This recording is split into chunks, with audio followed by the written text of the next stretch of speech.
Welcome to the EST Hangout. This is the EST Hangout, and today's guests are...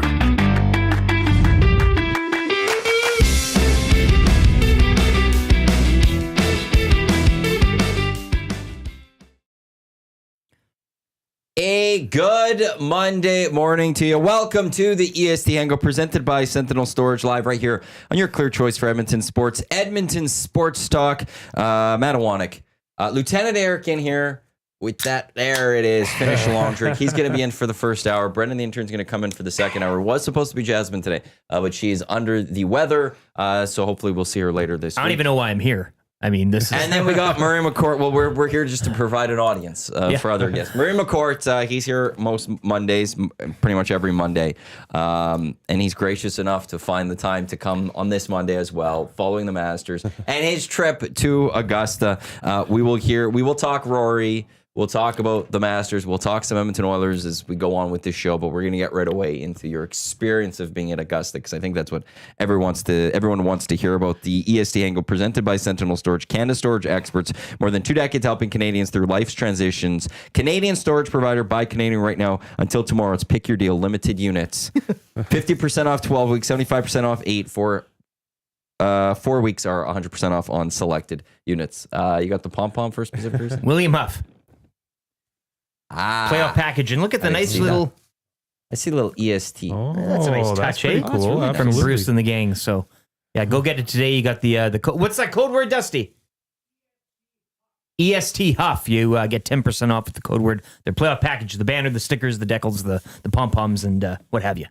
Yeah, we are, I think a week today, we will most likely be a game into the playoffs for the Edmonton Oilers. The LA Lakers play on Saturday at Crypto.com Arena. All the Lakers. So, okay. And the Kings do play on Thursday.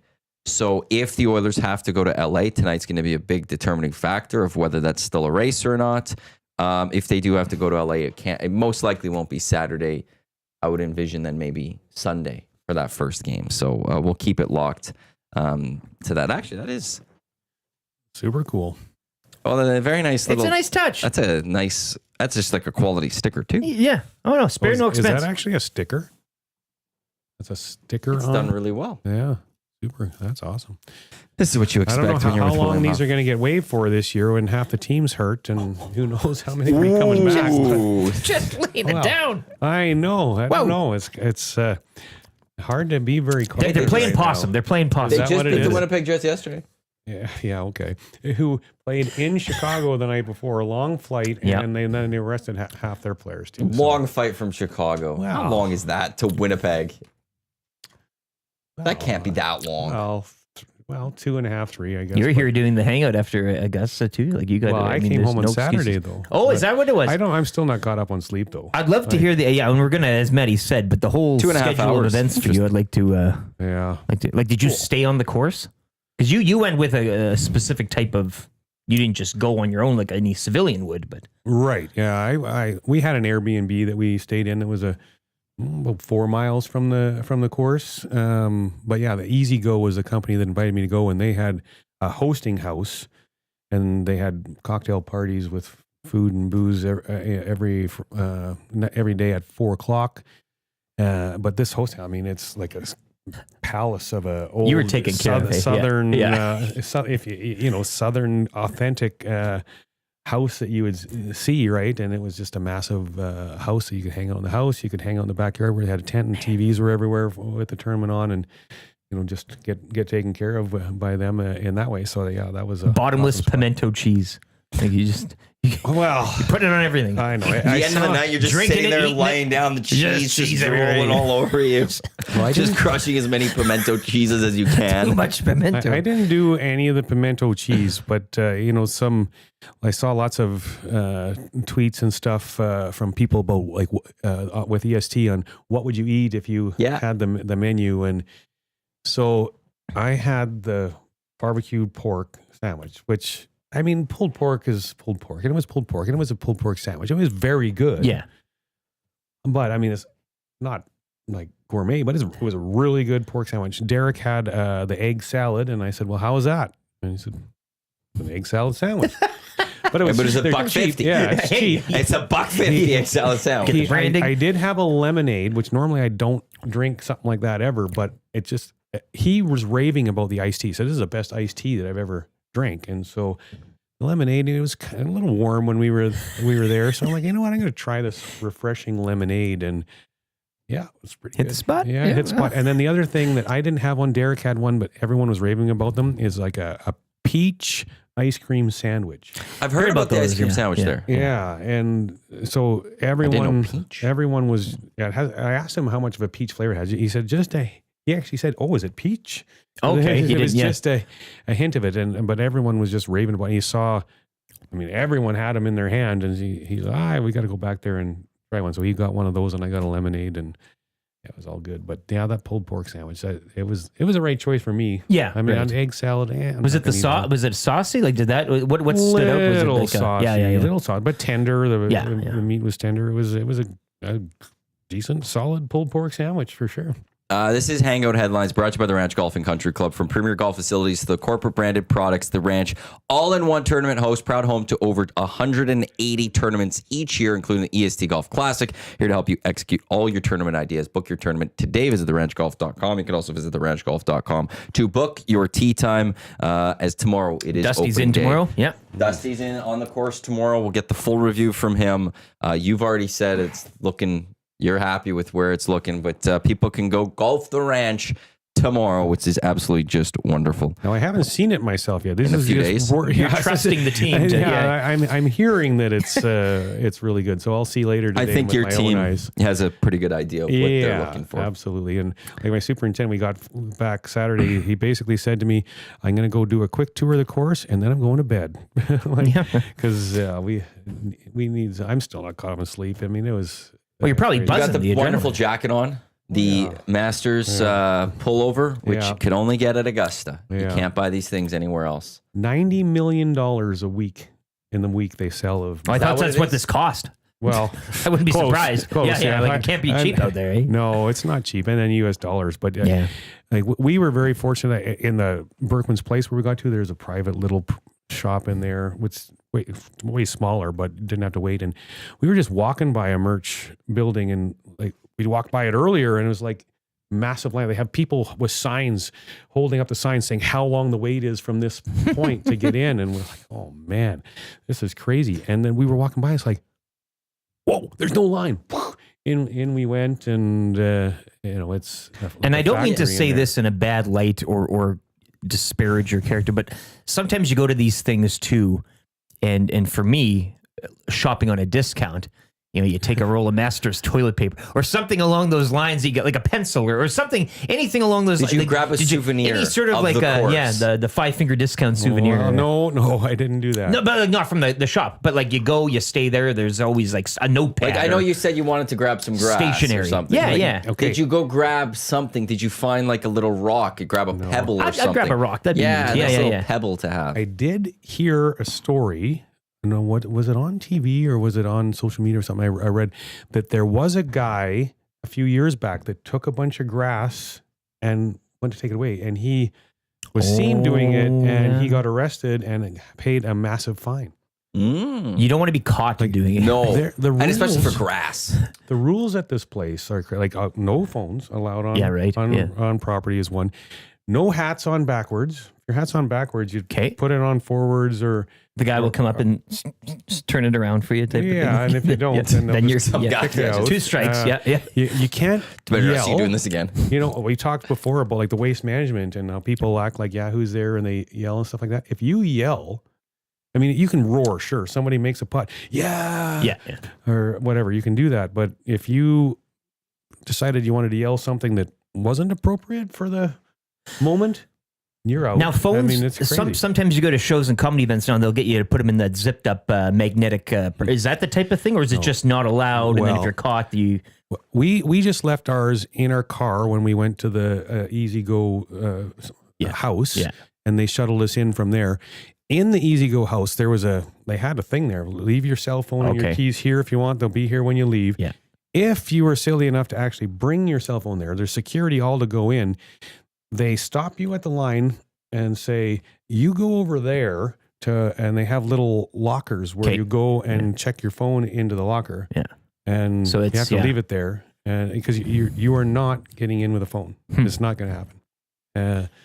So, and if you somehow got in and they saw you with it, you're just out. Yeah, you're out. Yeah. Yeah. So it's you're not even allowed to call the people watching fans. They're They're spectators or or patrons. That's right. Because or there's who's doing. There was somebody on Golf Channel, I forgot who it was. They did a whole thing explaining that the Augusta has specific terminology you're allowed to use on the broadcast. Yeah. And that was one of them. They don't want fans because they don't want fanatics. They don't want it to be associated with And fanatics. that's what it is. Yeah. Yeah, they would just want it to be all about exclusivity. You can't just go Yeah. there. I mean, you have to. I mean, really get lucky to get there. But 'Cause it's super exclusive and Tool concerts, they don't allow like they're very strict on people recording their. They don't want it. Sure, Don't that we? makes sense. Comedians are big on that one. Yes, and now they have those zipped up things. But people have snuck phones into Tool shows before. But if you are caught, they specifically tell security to deal There's no with you. warning strike or anything. It's really you're not gone. like you're kind of gone type of thing. But There's one guy. We're in the stands. What hole was this one? We were in the stands by 15 maybe. There's a guy in the stands and he's passed out. Like he's passed out, and I'm like, too much iced tea, you go to the frickin' Masters, right?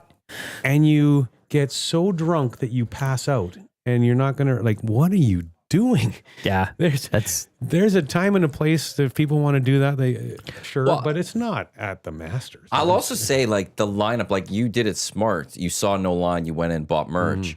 I don't think I could wait in line. Like, unless I had somehow was lucky enough to have a 4-day pass to the Masters, if I got one shot at be at the Masters, I'm not waiting in line for merch. I am taking in that course as much as I can. Yeah. Well, I had a long list of people. I got a hoodie down here. Jay Milne was on the list of people that said, okay, I want you to buy, I want something. You taking orders? And so I got... Did you get any water from Ray's Creek? Maybe. Oh, that would be cool, actually, for a souvenir. From this specific go one? grab a little cup and just grab it and try to bring... put it in your water bottle and I guess that'd be... Yeah, well, you'd have to carry... Well, you did check lucky. Were you around the peeing in the creek incident at all? Like in that vicinity, or just kind of... Did that happen? I don't know anything about this. Oh, because I guess you didn't have a phone. Yeah, exactly. Which day was that? Monday? That was a Thursday. It was Thursday, the first day. One of the golfers, I forgot his name. He's an amateur from Arizona State. Jose He was with Thomas something or other. And who else was he with? He was with Justin Thomas and someone else. And he needed to take a leak. Thomas was still putting out. He was waiting. He didn't know where to go, so he went to the creek.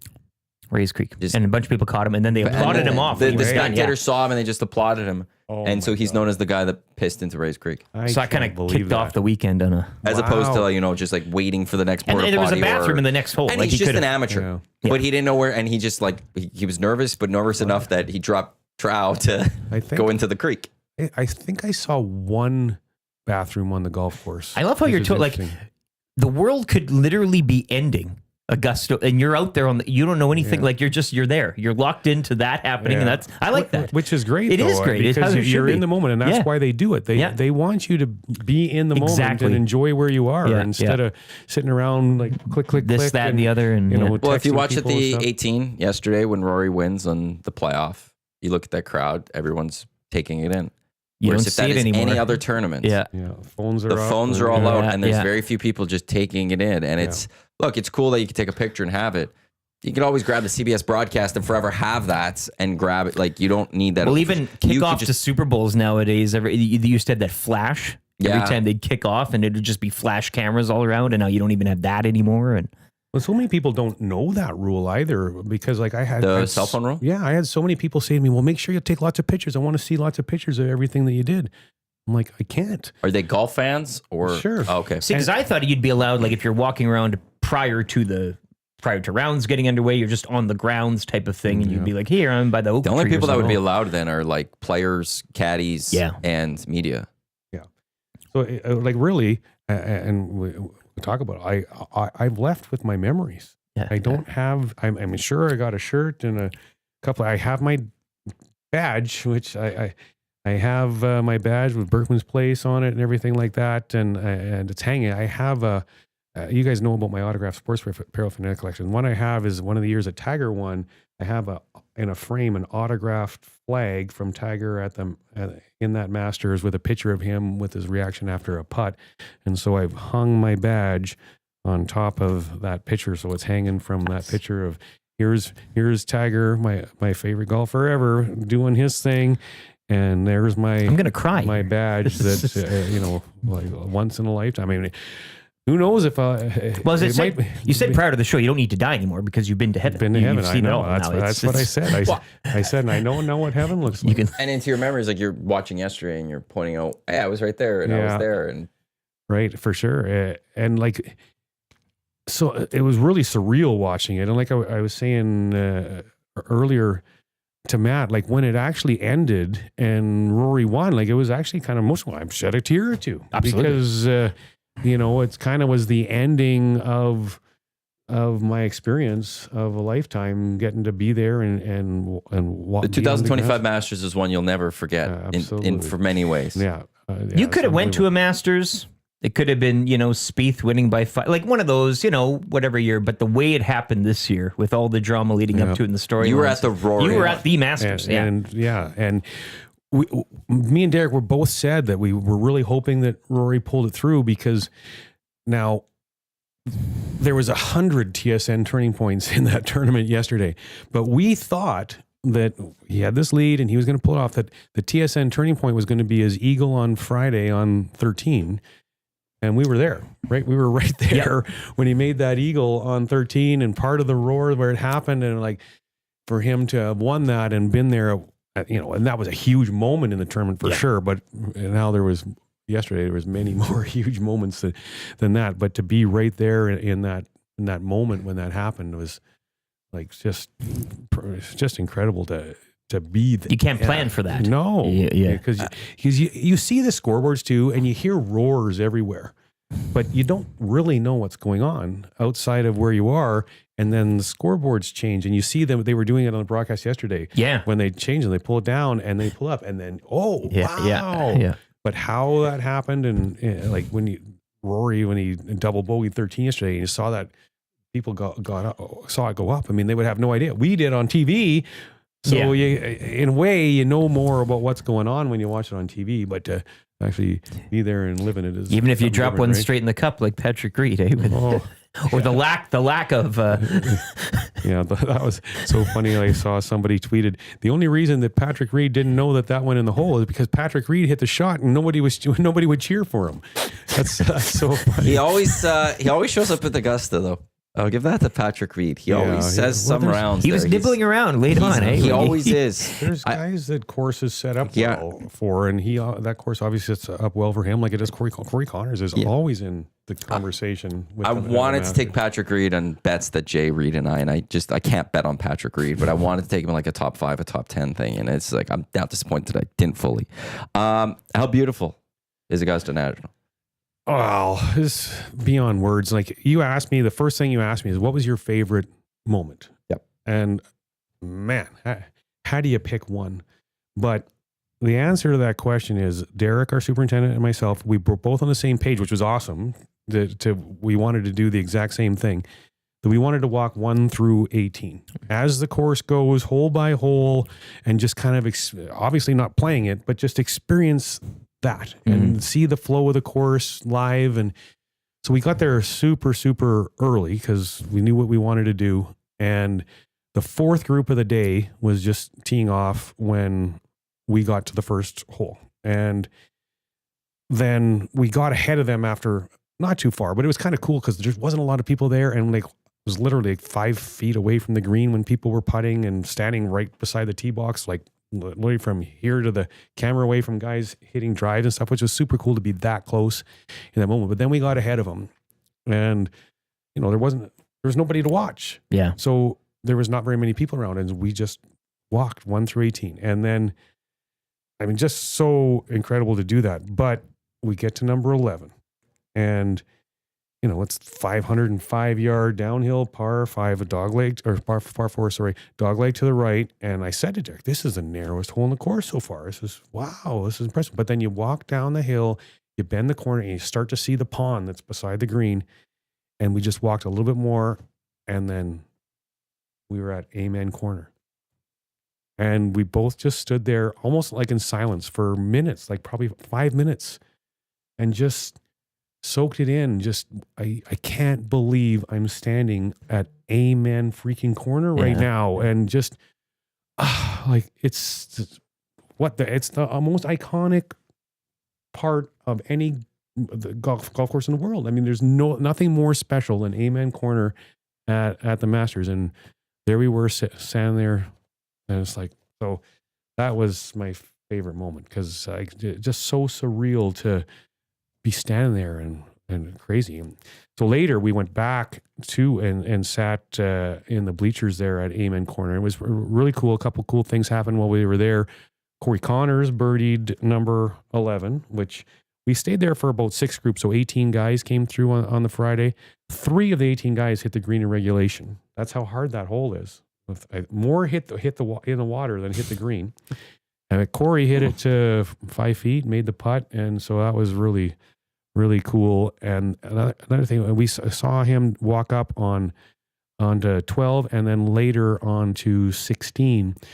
But Bernhard Longer was his final Masters. And so both holes, so I assume this happened every hole that he walked up on, the entire group of people that are watching the hole stood up and gave him a standing ovation. So that's another cool thing you can add to the whole. Yeah. Yeah. And then, but get this, it gets better again, because the moments, I mean, he's just so lucky that we got to see some of these moments.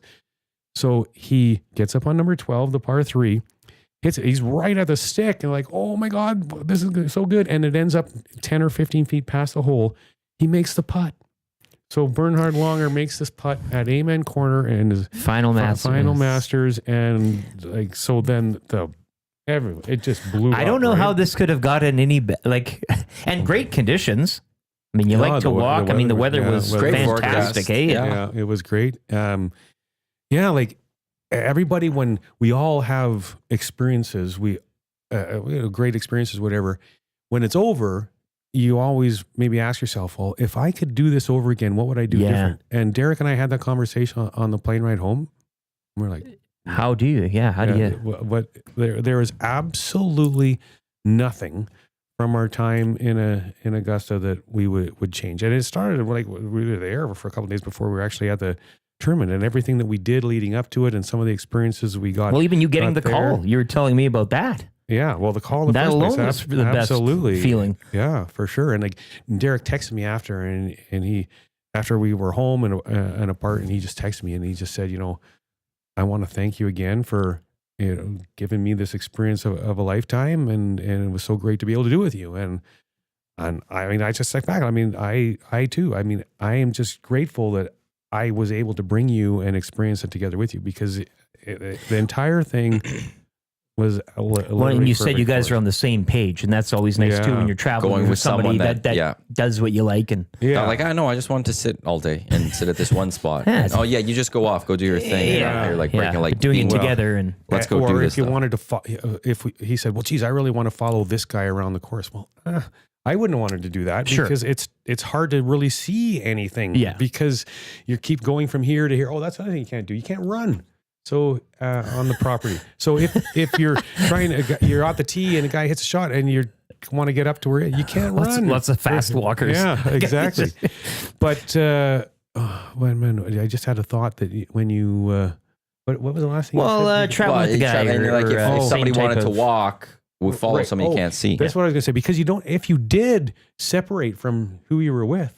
There's no way to communicate. There's no way to communicate. Oh, God. Because you don't have phones to text. Hey, where are you at? Oh, I'm on the 14th. The PA won't announce like Rory McCourt's buddy here. You need to create like a muster point or something. If we get lost, if it's been 20 minutes, we meet here. Under the big tree. But okay, even then, I didn't bring a watch with me down there. I didn't have my cell phone. I had no idea what time it was. Just going by the sun. Hey, like, you're not on ties. They're analog clock on top of the leaderboards. I didn't notice that. I don't know. Sometimes they have those. Just didn't care time, whatever it is. So I love it. Kind of funny. Well, you're reading the sun then. Bringing up the sun. Okay, where's the sun there? Okay, that's been.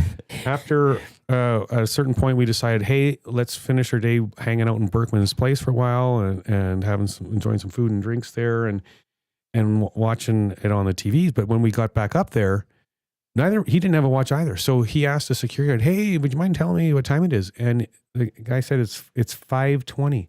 And I'm like, "What? 5:20? We'd been there for like 10 hours, over 10 hours." And 5:20, like it feels like we were here for 2 hours and it's 5:20. Like, come on, I don't want this day to end. Can you roll your clock back and tell me it's noon so I can stay here longer? A couple questions coming in from some nasties. Kelvin Vandasselaar, what was the best shot you saw when you're on the grounds?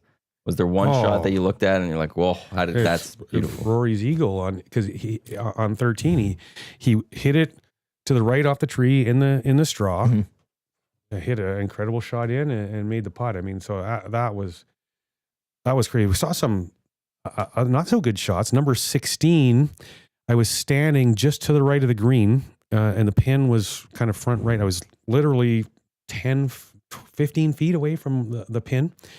And there's a scoreboard tower right there that was right beside me. And a guy hit his ball. Hit his ball like 5 feet from where I was. Hit a guy that wasn't very far. Yes. And so they had to scatter the crowd out for him to hit. And then also when we were on that green, I saw this on social media after, so people might know about it. I'm going to forget the guy's name that did it, but he 4-putted number 16 from like 8 feet. Like, yeah, that's incredible. But and Bernhard Longer making that birdie on 12. I mean, those were super cool moments. Corey Connors, saw him birdie 11. It's nice the Canadian was in the mix too. Yeah, for kind of it was fabulous. And I'm good buddies with Corey Connors' caddy, Danny Saul from Sherwood Park, and I was texting with Danny all week, and we were trying to find a way that we could connect and get together, have a drink together. But Corey's in the hunt. He was a little busy, so it wasn't able to work, but it was still cool just to... And you could just yell at him when he's on the course. Danny! Yeah. Danny, I'm over here! Hey, Danny! Yeah, then I'm kicked out. They're like, "Oh, that was... sorry, I wanted to say hi to my..." Yeah, okay, you're out. Yeah. But yeah, it was fun. Like, Danny would text me after his rounds, and we had a great day out there today. And he was just so pumped and excited to be, part of it, right? And with Corey having such a great week, so that was cool too, for sure. And the driving range event, well, which was that Wednesday or Thursday night that you went? It was Wednesday night. Well, we were there twice. Oh, okay. We didn't really want to leave there either, so we flew in on the red eye direct to Atlanta. We got into Atlanta at 7:00. And it's about a 2-hour, 15-minute drive to Augusta. And I didn't want to just rent like a basic car. I didn't want like a rolling. I knew we were going to be hanging out with the Swanky Private Club. I didn't want like a Toyota Camry or whatever. So we had a Mustang convertible. Oh, yes. Rolling in my 5.0 rooftop down. So, and the weather was nice enough. So we roofed down a lot. What color? There, white with a black top. Yeah, baby. So we got that. We rolled into Augusta. It's a beautiful drive too. Like some of the trees that are there, beautiful trees there. But we get there, get settled in to our Airbnb, and I didn't bring any wine with me because I thought it'd be cheaper down there and stuff like that. So we went to an authentic barbecue place for lunch, authentic Southern barbecue. That was good. And then I was trying to find some wine to drink. And I was literally driving around trying to find wine and looking at my GPS, trying to figure out where. I mean, there's pot stores every half block. I could have, in that 45 minutes I'm driving around trying to find a couple bottles of wine. I could have stopped at 112 pot stores. But finally, I asked someone like, can you tell me how to find some wine down here? Where are you all from? I'm like, Canada. Oh, so anyways, he told me the name. It's called Beverage Place. That makes sense. You get beverages there. Yeah, but would you think it's all weed drinks? Damn it. Anyways, so got my wine, started having a couple drinks of wine. Then we went out to Champions Retreat Golf Club, where a buddy of mine, Alan Palmer, he's a head pro at a Swanky Private Club in Colorado, was an assistant pro at Augusta National years ago. He's a member at this place, used to own one of the 13 cabins that are on the property. Anyways, we we roll in there and hang out with him. And I mean, he was such an unbelievable host. Like we were there, we had so much fun hanging with him. But then the night they had this range party where lights were on the range and they had, all the technology out there so you could see how far you were hitting the ball and stuff. The range or the putting green was all lit up and they had holes so you could go and putt in this lit up thing. And, players were staying on property and their families were staying on property. Like what I found out, like none of the big names are there. They stay a little more private and weren't hanging out. But, so there was guys out there hitting balls and putting with their families and hanging out with their families on there and whatnot. And then the other people that would rent these, it was $85,000 a night, for the week to rent these houses on the golf course. And we could all round up to 90. Yeah. Keep the So the other people that were in them were like the biggest CEOs of the biggest companies in America, and so they're all hanging out there and stuff like that. So, anyways, we just had absolute grandiose time there. Did you see any like celebrities outside of the golf, anything like that? Rub shoulders with anybody? No, I mean, they were there, but we just were hanging in with Alan Palmer, and when he was there, he brought a group of his members there. So we were hanging out with them all night and just had a blast. They were great guys. And anyways, we indulged.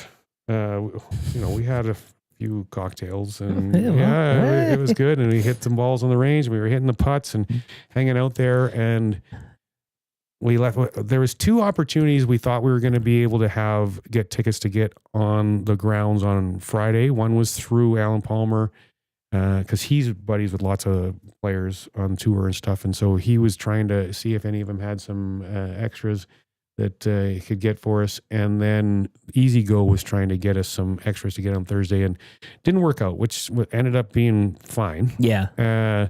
Because Alan invited us to come back the next day and hang out with him again. And I don't know, like I'm just a quiet, laid back guy, but I guess when I had enough wine in me, all the servers were coming up to me when I'm walking on there. Hey Murray, how you doing? And I'm just like, good. How you doing? And so this other guy, I go and get a drink, and this other guy, who I have no idea who he was golfing, and the girl's talking to me. The 2 servers are just like talking to me, like, and the guy says, "Geez, you're a legend here. How long have you been a member here for?" I'm like, I'm not a member here. He goes, yes, you are. They're not talking to you like this if you haven't been here a lot. I said, I've been here yesterday. That was it. He wouldn't believe me. He's like, there's no way you're a legend. You made an impression. Yeah. So it was crazy. I don't know, whatever. So we hung out there. It was the Mustang. The whole day. Let's face it.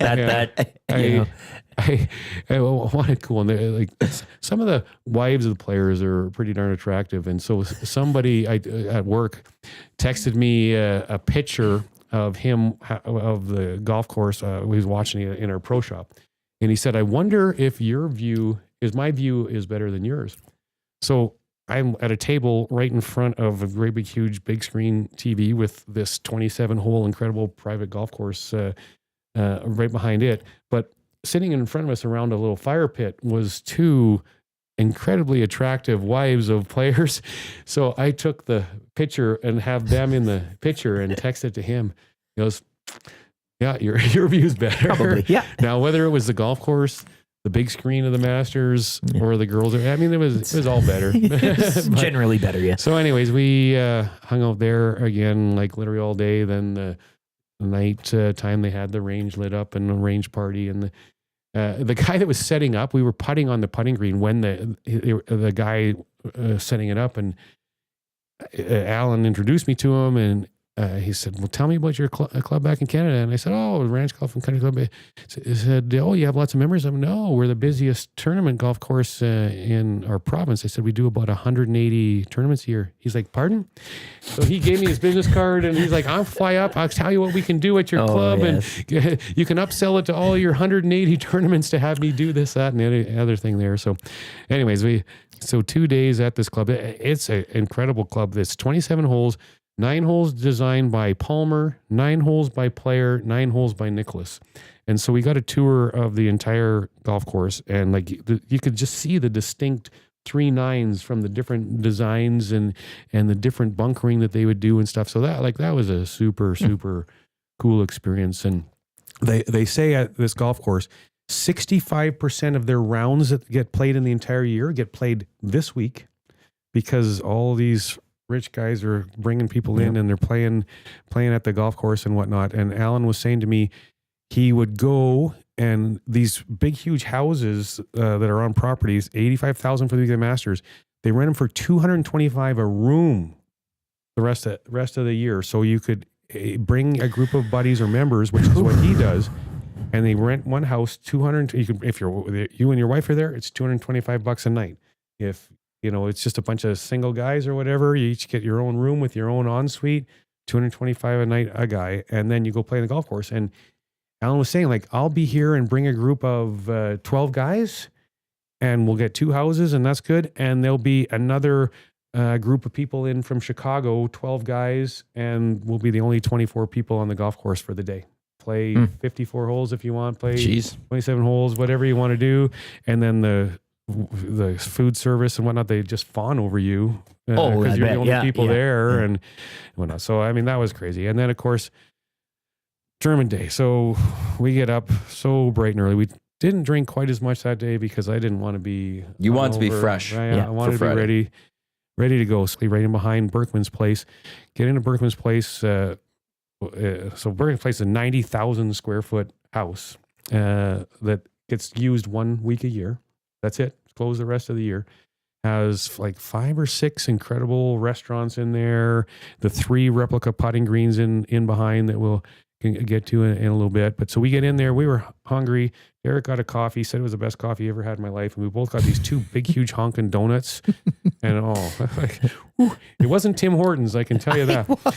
So, anyways, we kind of see the lay of the land there, and we said, okay, well, let's get going. And because we want to get out on the course and get to number 1, but we have no idea. We've never been on the property before. We had to ask like 4 security people on the golf course, okay, where's the number 1 tee from here? Where's the number 1 tee from there? And they were pointing here, you point there. And we finally got there. Just had to cross numerous holes to get there. And then, so we walked 1 through 18, did that. Then we went back to Berkman's place and had lunch. And then we went and spent a bunch of time on these 3 replica putting greens. It's 7, 14, 16. What'd you have for lunch there quickly? Was that you know what? I didn't indulge crazily on the food. I just had a chicken burger and that fries. type of thing, yeah. And I tried the azalea drink, which is popular there or whatever. And so that was good. But these putting greens, the caddies that actually caddy for the members of Augusta National are on these greens talking to you, telling you about, hey, on this green, this is where Tiger Woods made this incredible putt. And so you could hit putts, to that pin or whatever for a while and try that putt. And, they would say things to you like, well, here, come over here, try this putt. Where do you think you should hit this? How much do you think it's going to break? And I mean, I'm a golf pro. I'm okay at this stuff. You should be, yeah. And I'd say, I'd aim here. No. And they'd go show you where you're supposed to putt, and then you do what they say, and it's like, oh, okay. Because I know you responded to that tweet we were talking last week about. What was the question? If there was like 3 of us here from EST, it was a group. Well, could any of us par a hole? But it was, could a group of us par a hole together in tournaments? Not happening. Yeah, no. And so like people have asked me, I guess this is kind of a thing that's been out there. They said like, if an average golfer could start on the green at Augusta, like what would they shoot? Would they be able to par the course if they got to start on the green, like at the furthest part away from the hole or whatever? And the answer is no. An average golfer absolutely could not par the course. So a par 5, that means 5 putts would be, you're not going to do happening. I think a better player, sure, is going to get 2 putts, but I would say an average golfer might get a couple of 3 putts, but you're going to 4, 5, 6, 7, 8 putt almost every hole.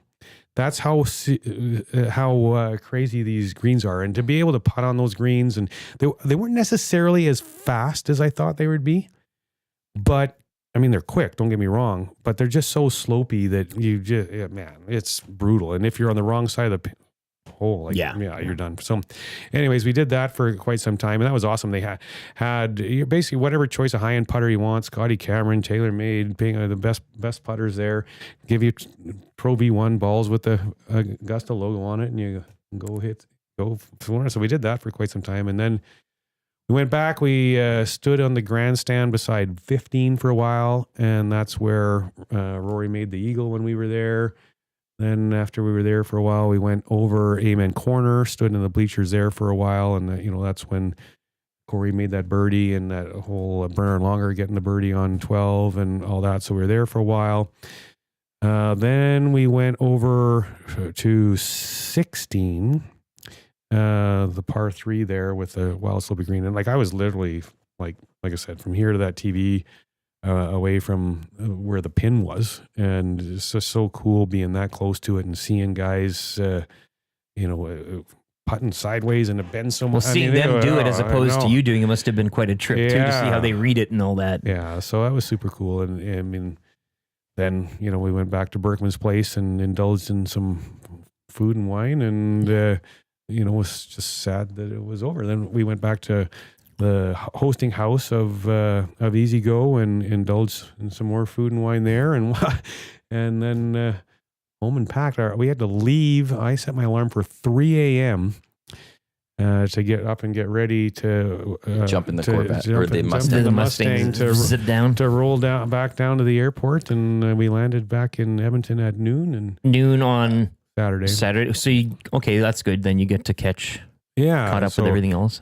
Yeah, I got to see my family again, which is cool. Here's another thing about Berkman's place, though. You're not allowed your phone, but there is 5 courtesy phones in Berkman's place that you can use if you want and need, and it's all free to use, and including long distance and whatnot. And so I did do on Wednesday. I did on Reed Reed show. I did a live hit from when I was at the Champions Retreat Club, and kind of showing people where I was and stuff. And then I did. The timing worked out crazy. KK wanted to, if I had the opportunity to jump on his show, to do it, right, and I was able to get in on call on there and jump on with KK. And then when we got back there later, at the end of the day, I went to the phone and I phoned my wife, and unfortunately she wasn't able to answer, but I left this as a message. I said, all I wanted to say is, I love you, and I'm at the effing Masters right now. And Missed call, the Masters. Yeah, exactly. So I did that just because my wife knew I was thinking about her, and B, just I'm at the freaking great Masters. Play there too. Yeah, I can't believe that I'm actually here. So, and then it was over, right? And did anyone see you on TV? Do you know? Did any screenshots? Anyone catch That's all I was looking for. We were in here. He was looking. Man, we keeping. Did anyone be like, "Hey, there's Murray," and send you a picture, like a picture of you on screen or something? No. I thought you peek in from the azaleas when they do the breakaway or thing. Like Murray just kind of, here I am. Yeah, but it was kind of just crazy watching it yesterday with my wife and her parents, and pointing out, well, I was right there, and this is where I was sitting here for a while, and all that, and then. Just for everything to go down. I also got interviewed by Ched yesterday morning, and talking about my experience being there and stuff. And then also what I thought was going to happen. And I said, you know what? I think Rory's going to win. However, I said, this is the Masters, and it's going to be an iconic finish because it's the Masters. Just what happens. Mm-hmm. And then you're sitting there watching, and Rory doubles the first hole, and you're like, oh my God, the lead is gone. It was 2-stroke lead and it's gone. And then, Bryson had a 2-stroke lead through 2 holes. Right. And 9 holes later, he'd lost 8 strokes to Rory.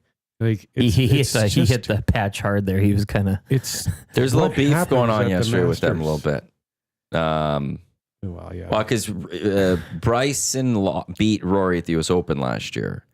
Yeah. And then there was a comment I think Bryson made But then going at the practice facility, or it's the tournament facility or whatever it's called. It's not a driving range at Augusta. There was something that happened between Rory and Bryson, and they were just playfully. But then yesterday, after the round or whatever, Bryson came on, was just like, he didn't talk to me. The guy didn't talk to me, and then like, he didn't want to talk to me at all. And it's like, well, also his round wasn't going well to start, so I could see that he would just zero in and focus on his game, and maybe didn't want to chat with whoever he was playing with. It didn't matter who Easy it was. to say that when he comes. But Bryson was just like, it was like this. Look, he didn't want to talk to me and stuff. And You could hear screw it plain Bryson. as day when they're on the first tee, because I saw that after too. But I remember this distinctly. On the first tee, Rory shook his hand and said something along the lines of "Play well today, good luck" or whatever. That was it. And because they talked about it on the range, where they were hitting a couple stalls apart, but they hadn't said a word to each other. But what's Bryson expecting? What does he want? I think. Well, from his spot, it's easy to say that when you haven't, The flip side is he was asked about it.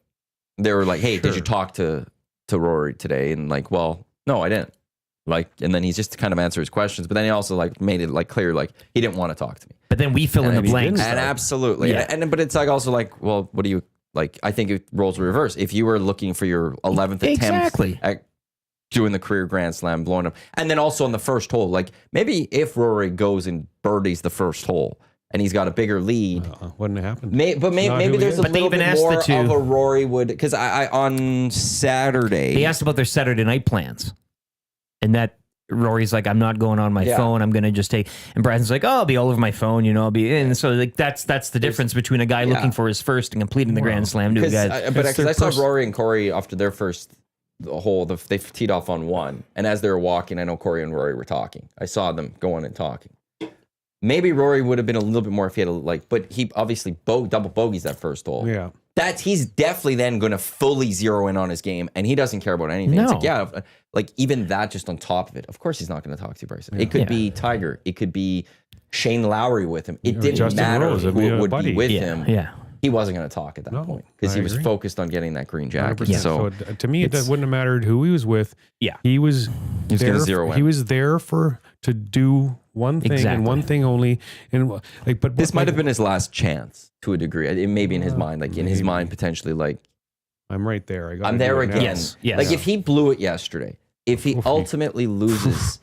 He tried. Like mentally, how much more that just weighs on him going to future Masters. That's why I feel like that may have been the last real, like, you know how close you can get. Yeah, and the Friday, Saturday, you had a little stumble on Thursday, but then Friday, Saturday, you recovered. Here you are. This is your event now, and you start that way, and then you blow it in the end. Like, I just don't know how you would come back from that to a degree if you're Rory, because devastating. There's just so many times he's blown it in all those attempts that. And what you saw when he made the putt and he won, you saw all of that emotion pour out, because instantaneously it's tears, and then you see him, he stands up, and then he starts, like he screams. I mean, it's the emotion for him was real, and it's completely understandable what it all was. The pounds of baggage off your shoulder and back and everything. And you know what? Now he might win 2 or 3 more. Like over the next 5 years. I mean, it's wild possible. to think how long it's been since he's won majors. Like from Masters to his last what, a major, 2-time RBC? Two-time. That it's the long. I think Matt Cause brought that up. Congratulations to the 2-time. What is it? National Championship or whatever? The Canadian Open? 2-time. 2-time. I think there was a chance he could have been a third or something. But still, like, it was a long time between majors, and now he's got this one done. And it's just like now he's got nothing else to do. Beating a guy like Rose in the playoff too now sets up the Rose narrative. For like, I mean, the Rory thing is off now. We're all going to look past that. He's got his thing. But now Rose is 3 runners up. Like, that's tied for second now. Yeah. Like, you kind of, and he had such a good, well, he started good too. And he kind of, and then the final round was just lights out. And 18, great birdie putt to get himself a possibility of a playoff. Yes. Ultimately gets to the playoffs. Yeah. Great second shot there. Oh, yes. And then, like, Rory beats him on it, on that second shot. And then you got that pressure. Okay, I got to make this. And, good attempt. But that approach on the first playoff, like, wow. And it's Both just, of them. I felt so bad at that point. I'm like, I want both to win. Like, I hate that participation, or like, I hope everyone has fun. Like, that was one of the. It'd be better if it was just such an enemy. I mean, there's somebody that it'd be a lot easier to kind of. Is Rose gonna ever get this chance again too? Yeah. And I've always liked watching Rose not play. And young. it's like, I know. Yeah, right. Yeah. That's why I was like, I want Rory also just to finish this, to get it done, to see him in the green, to go to Old Trafford in the green jacket and give some fans something to cheer for at Old Trafford, because they ain't getting anything on You the gotta field. slide that in there. Well, he said on Sunday morning. Another loss. He said he watched a little Premier League football, Ugh. and I'm like, oh, because he's a United fan. Yeah, but yeah. And I'm thinking, I hope he wasn't watching United. Not that much one. to watch. Oh, they got slaughtered. Did they? Yeah. Yep. But he's a big United fan, so I'm hoping he goes to Old Trafford in it at some point. You guys are closer to finishing it off. Nobody cares about that. But Rory's only 35. I don't, though. but Rory's only 35. I think he could go on a crazy run here over the next. Good shape, eh? decade. Like he's top of his. Like there's and no there's nothing else to win. hindrance that He's got the four right. majors. He's won a Ryder Cup. He's now got the Psychologically, GGL. it's- He's won. Like, it's now you're free. you're free. Yeah.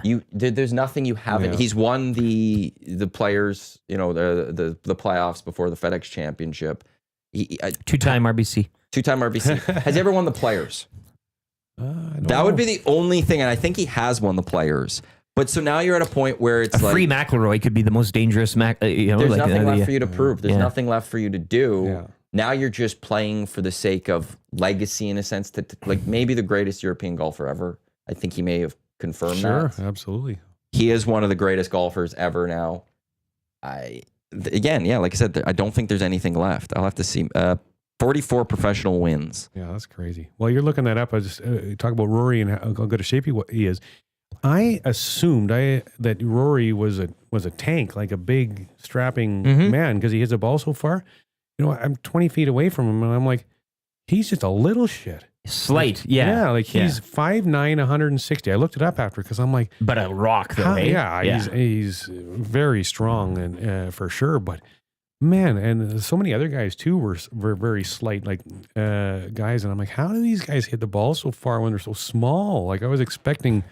I didn't really know. Well, Bacchia's clubs are thicker than he is. Yeah. Like you look at him, you know what I mean? Like a real, but Yes. Rory won the players this year, This year. Forgot. I forgot that. Yeah. and that was his second players ever. against Spawn, right? And Yeah. that was the playoff there. Yeah. Yeah. He's won a playoff there, and then he won it in 2019, beating Jim Furyk, of all people, Jim back in Furyk. 2019. Yes. He's won the Arnold Palmer. Like, he has now won it all. Yeah. Outside of TGL now. He didn't win TGL. So he's got to go focus on the TGL. That'll be That's the last the next thing that's dragon left. to slay. What team is he? I think he's Boston. He might be Boston. It's that. No, now that works because I think Boston's green. He's Mr. Green now. Do you know that you and I, like, talking to a guy that was there witnessing the greatest, and Rory, like, I feel now that This is amazing. we're kind of part of having you in on the Monday. Well, Part of I'm the taking experience. a little slice of this myself. Why not? absolutely. It's 99. This is an SD episode because no normal person ever gets this info. This is awesome, It's Murray. true. Mitch_R, morning from the north side. This is so awesome to hear, Murray. Loving this episode. Yeah. People are loving all of this awesome. that you were throwing out there. So I also like this from AB. Murray's got the Augusta glow. Yeah. I like Damn the- right. Yeah. I got a little extra color was there too because it was pretty sunny. and Well, nice, that's another good thing. It makes it looked perfect. Well, again, you don't get this opportunity easy. And Monday, Right. it rained. Yeah. There's people like I knew a guy from Vancouver that I did bump into him when I was down there. He went in the raffle or the lottery and he got tickets to Wednesday. So he spent a fortune flying down there and staying down there to go watch guys practice on the golf course. And that's crazy. But so they do that for the Tuesday, they do that for the Monday. Could you imagine your once in a lifetime experience to go to Augusta and watch this tournament and you get the Monday and they shut the course down Right. and you get nothing. There's a lot of things outside of your control that need to go It's the an right outdoor way. event. And yeah. There's no control indoor. Hey, I got Stanley Cup final tickets. You know it's going to be like, fine. It's not Yeah. like you can go the next day instead. It's not the way it works. Exactly. So yeah, just crazy. And I was watching the weather literally every hour Oh, I for bet. 2 weeks in advance. But not all on the of Weather this. Network. And and Derek and I talked about this. We were walking 1 through 18 and we didn't give a crap what the weather was like. I didn't care if I was like in a shower. Oh, you would have been, I whatever. was not leaving. Yeah. I mean, I was going to do, I didn't care what the weather was like. I mean, I'm grateful that it was fantastic. Yes, yeah. But if it wasn't, I wasn't leaving. I was going Right, to do everything that I did for sure. I don't care how wet I would have got. We are now Top forever. up on the Mustang, though. We're Yeah, You just top get up on the Mustang. we're forever connected with this, as you're saying. No, but that's but now it's great. It is 10 o'clock. Oh, yeah. So if you want to We said we were going to flip around, you can feel free to flip around. That's Lieutenant All Eric. right. He's Great Rory stuff. McCourt. I'm Yeah, Matt thanks, Iwanyk. buddy. This is the EST Hangout presented by Sentinel Storage, the official drink of the EST Hangout. Finished long drink, legend of 1952, a drink unlike any other. Sparkling refreshment, real liquor, longdrink.com/Canada is where you can go enter your postal code and find a liquor store and establishment nearest you with the long drink in stock for you to go enjoy. Brendan the Intern now with us here. So did you trim up? I got a haircut yesterday. Yeah. Yeah. It Did was- beard too? Or No, you- beard. That's still the same length? Yeah. The beard. The hair I see. How Come can this you tell weekend. when you got a hat on? It's just not as long. Yeah. It was getting pretty ridiculous. Okay. So, Well, that's awesome. yeah, Murray, enjoy. That was an easy hour of Yeah. listening to you just go through all your stories. So I'm super jealous. And hopefully you can get back there. I'm Well, sure you'll try to do that. Well, yeah. I mean, if I would absolutely love to. You got to try to go as media.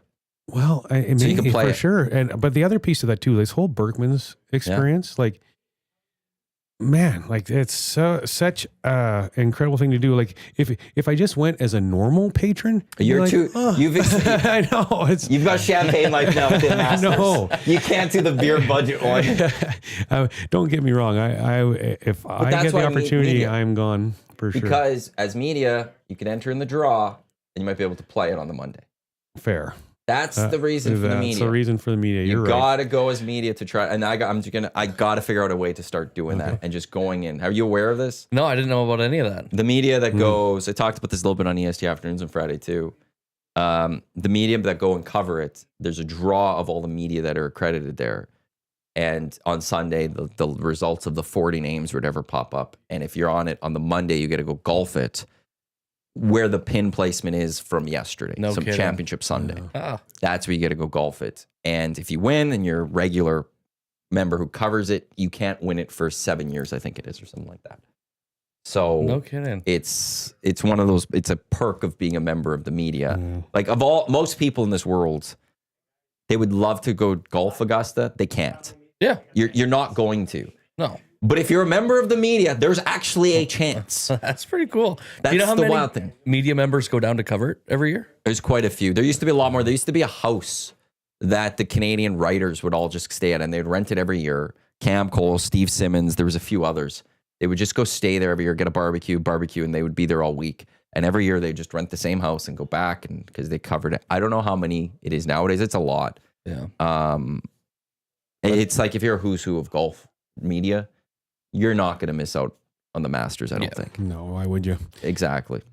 So I'll tell you what this Alan Palmer that I was talking about, I'm going to tell you what he does, and he's going to send me all the information, and I'm going to consider doing this. So if I do this, I'm going to be back at the Masters a lot. But what he does, these members that he had there, he had, 2 father-son combos. So that was 4. And then 4 other guys. So he had 8 guys down there. I was in the house that he rented, and Alan stayed with their members at his club, so he knows them well. They stayed in this house. Down there, this house is unbelievable too. It's just outside the gates of the Champions Retreat Golf Club. They told me that the house is worth $850,000 down there. In Edmonton, this house is $4 million. In Vancouver, this house is $20 million. It's a palace. And so because Alan worked at Augusta National, he has 2 passes to the Masters every day for the rest of his life. And he found a way to get access to 2 more. So he has 4 passes every day. So what he did is he sold a Masters package to these 2 father-son combos and the other 4 guys. He rented a different house for the father and son combos and put them up in it. These other 4 guys were in this other house. So on Thursday and Saturday, the father-son combos went to the Masters Well, the other 4 guys played at Champions Retreat Golf Club. Then flip-flop the other day. The 4 guys went to the Masters Friday and Sunday and golfed at Champions Retreat Club the other 2 days. And then they got to partake in these range parties, and Alan did some hosting dinners with them, and they were well taken care of there. But they paid for it, and they paid a lot. But who wouldn't? Well, and I'm the secondary ticket market for the Masters this year. Augusta cracked down hard. I think going into the Sunday, there was like only a handful of badges on official websites because Augusta was getting them taken down. And there's a lot of follow Darren Ravel, who's a big sports business guy.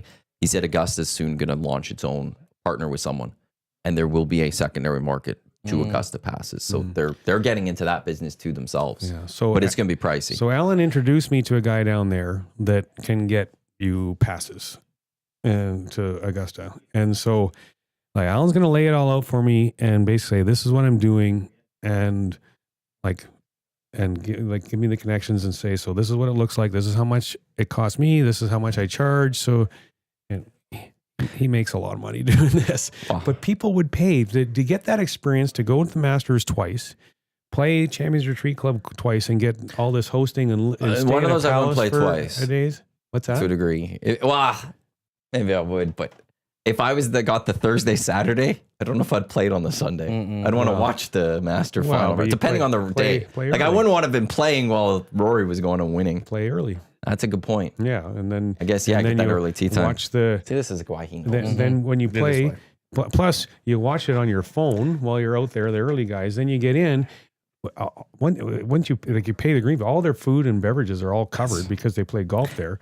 And it was for us. All I had to do is say, "Yeah, I guess to Alan Palmer," and they just bowed down to me and give me whatever I wanted. It was crazy. Imagine being a guy who has 4 passes to life for every day of the Masters, and you've done it enough that you're like, I'll sell it and make a crap ton of money nowadays.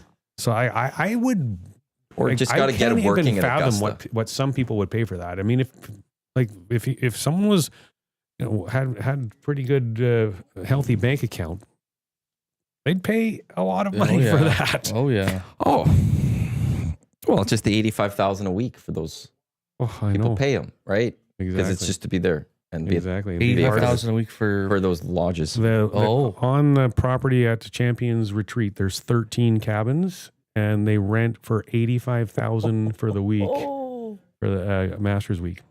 So you know who's getting them? It's some players on the tour, and rich CEOs of companies, the big dogs, the Roger Goodells of the world, that are pulling in $70 million a year or whatever it is.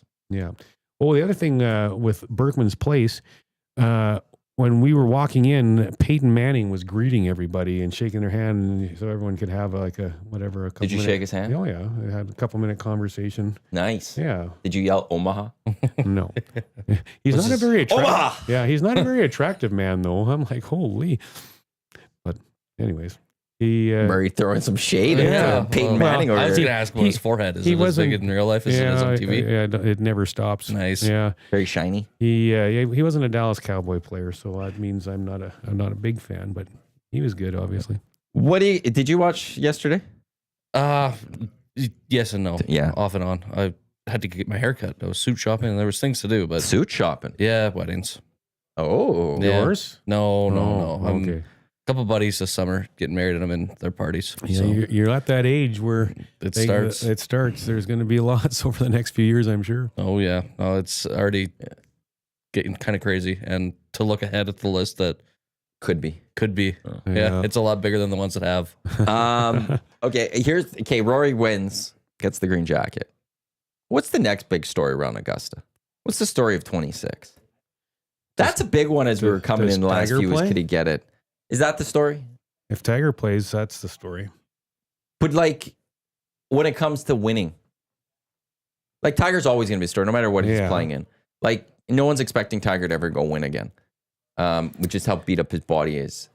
Is it? But what if he does? No one expected Jack Nicklaus to win that. Jack didn't almost die in a car crash, and wasn't built with a bunch of screws. Yeah, he's also not Tiger Woods. I mean, he's pretty close. And some would say he's better because he's got the majors. Yeah. So I don't. I'm with Tiger, but it's also one of those things, though. Like, Tiger is now, how old's Tiger? Because Jack was 46 when he won. Yeah, Tiger's there. He's right around Tiger's that. 49. So if he ever played again, he'd be 50 plus. Yeah. And I like his body. He again. can't do 4 rounds. I'm sorry. I will bet against Tiger right now. Well, here's another piece to it. You and I talked about it earlier, but we didn't talk. Like, it's not an easy walk. Like for Tiger, it would be tough for that because the TV does not do it justice. There is some ups and downs on this golf course. Like even the 6th hole, the par 3, you can't see this from on the golf course. It's at least 100-foot drop down to the green. I had no idea that it's like that. So the hilliness, and then the bunkers are way deeper than they appear on TV. Even some of the fairway bunkers, you would be sitting there watching a guy and you can't even see him because he's in the bunker and it's so deep that you can't even see him.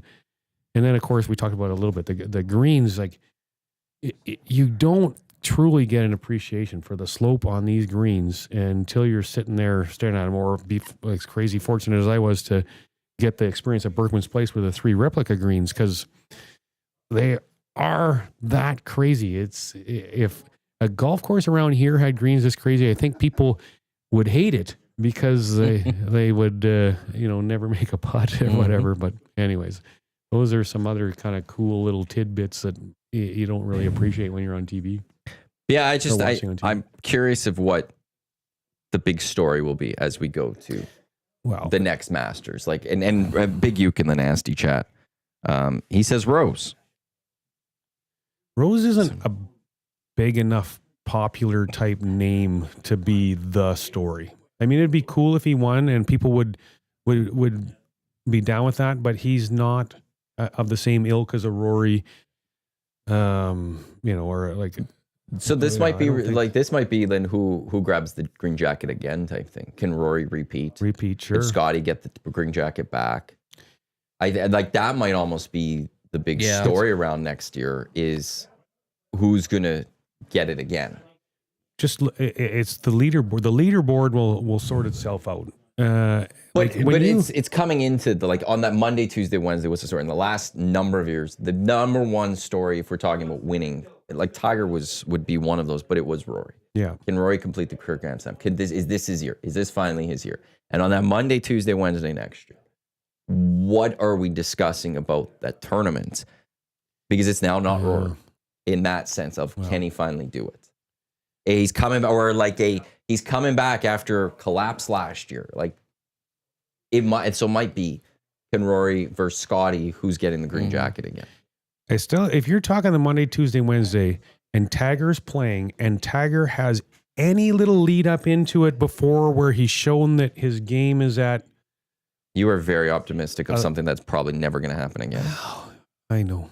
Maybe not, but he's Tiger freaking Woods, man. But like he can't go through a metal detector. Well, fair.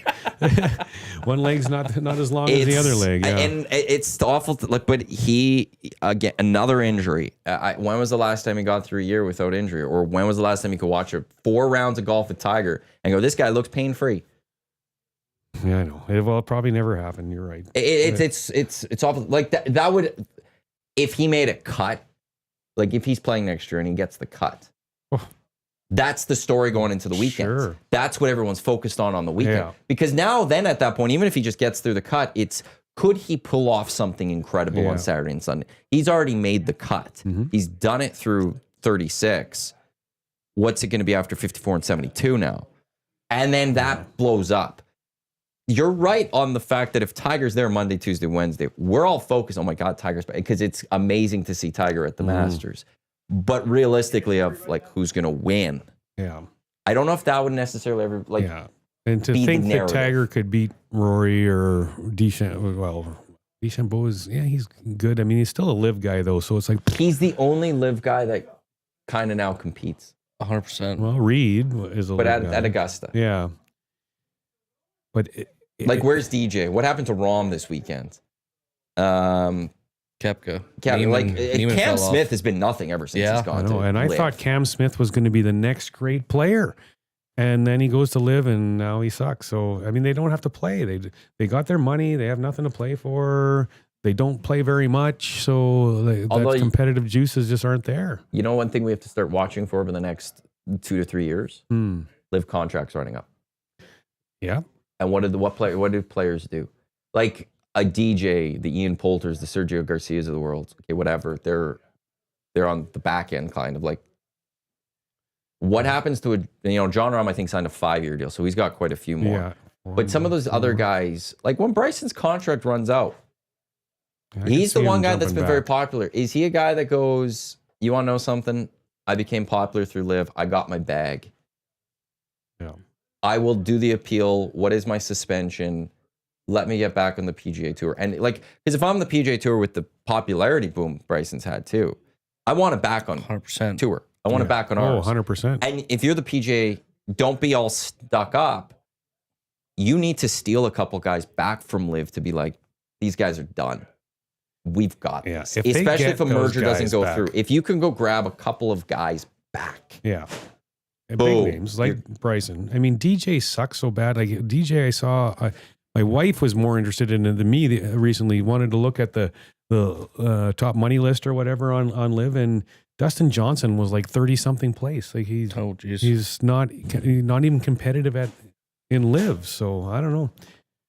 It's be interesting to see how some of that plays out. If the guys that took the bag, if they come back, are they going to get suspended, or are they just going to be okay? Yeah, let bygones be bygones and let them come back and play. And I don't know. What do you think that would be right?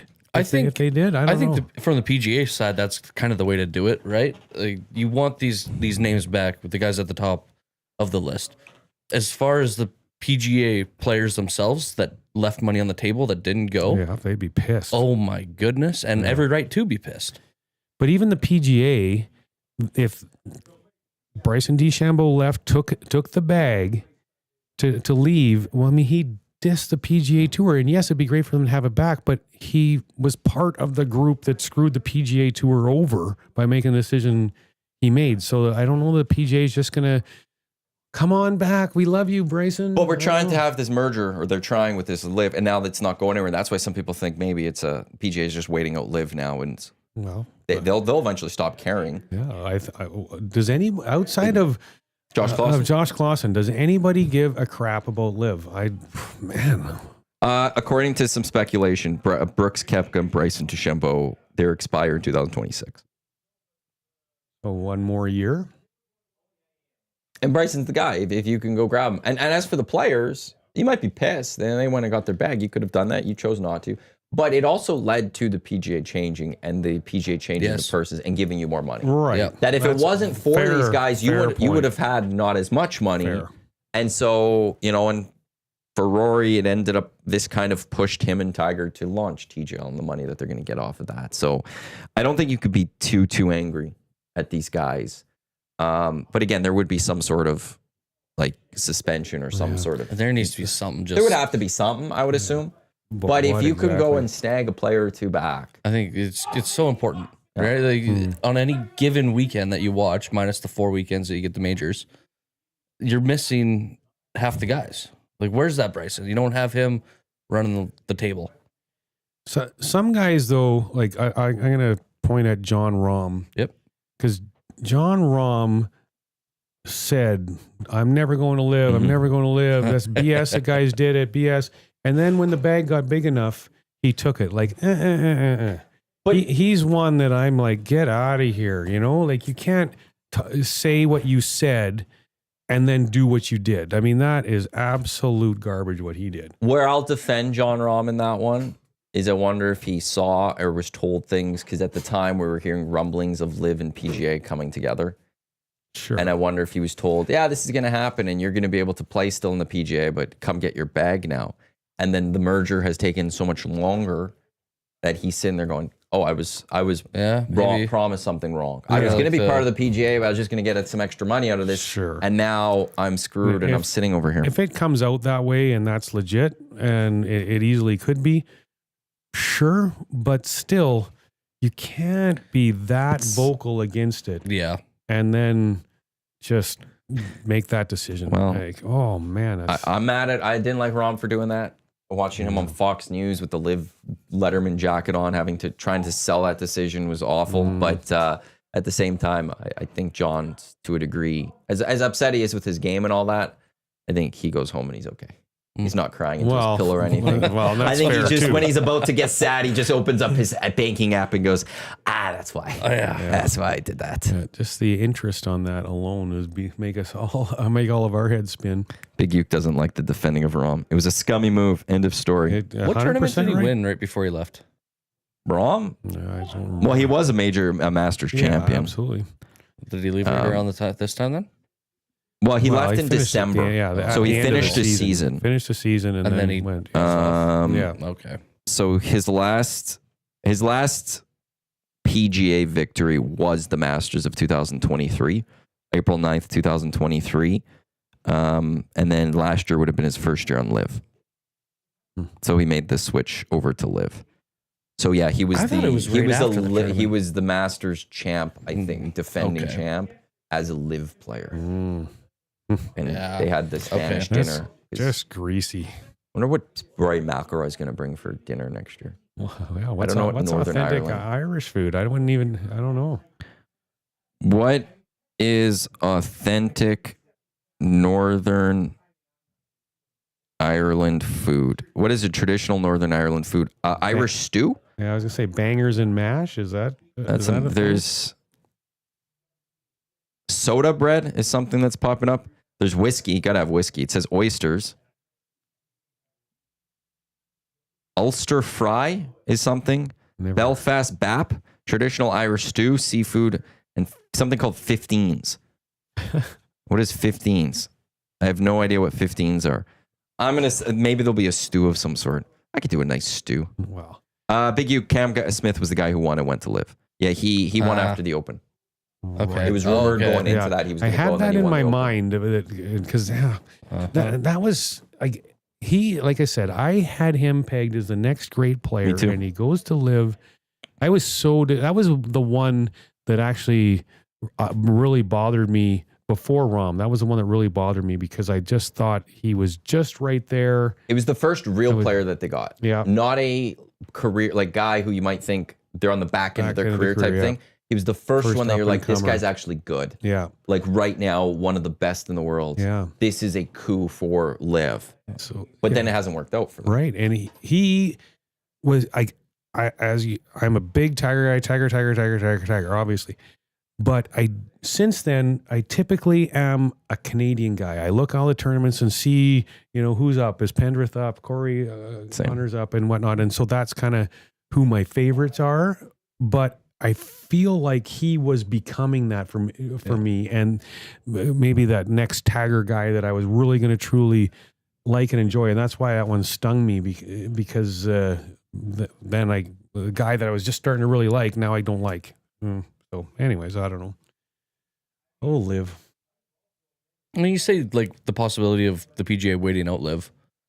Is there a world where LIV just keeps on throwing money at these guys and keeps them around? I know that's a don't think thing that so. everyone says they have endless money, but at some point they're still going to sit there and go, we're not going to just keep spending money for losing money. Yeah. Like they're not as much of endless money that they have. They're also not completely Yeah, foolish. it's a on that. business, right? There does come Yeah. a point where you need to have some sort of return on your investment.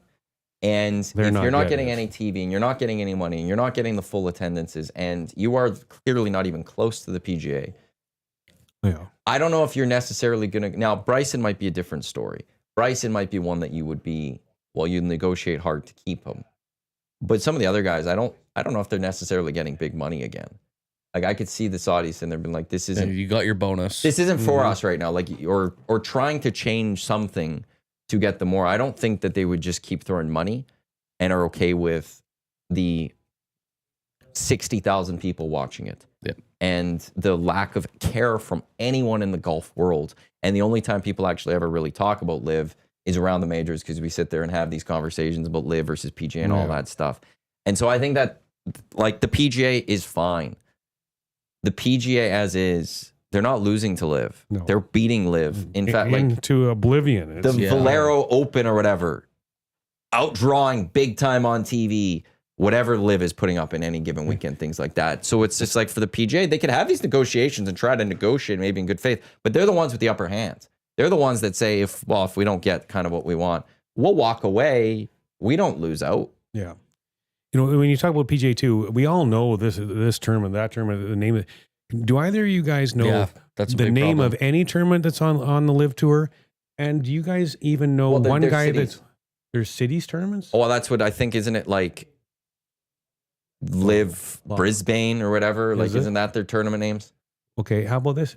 Bedminster. Tell me one LIV player that, and I'm not looking at your phone, both of you do this, one LIV player that's won a tournament on LIV this year and where it was. I couldn't tell you. Me neither. I can't either. No, I don't follow them at all. You're thinking. I thought Bryson won recently. Did Bryson win in Saudi Arabia? All right. Now you can look at your phone. I'm going to look and see if that one's right. I mean, but I have no clue. Like, it's also like the only person that can answer that, Josh Clausen. Well, exactly. So it's so irrelevant. And if it's irrelevant to us. No, Bryson's only won twice. And they were in 2023. Is that so there real? you go. They see LIV Golf Chicago was an event. Like they just, I know that's how they do it. They just name. Because they don't have any sponsors. They don't have the Waste Management Open because Waste Management's not going to give them any money. Here's 2025. Okay, Saudi Arabia was won by Adrian Moronk. Yeah. Australia, which was, so that was LIV Golf Riyadh. LIV Golf Adelaide. Joaquin Neiman.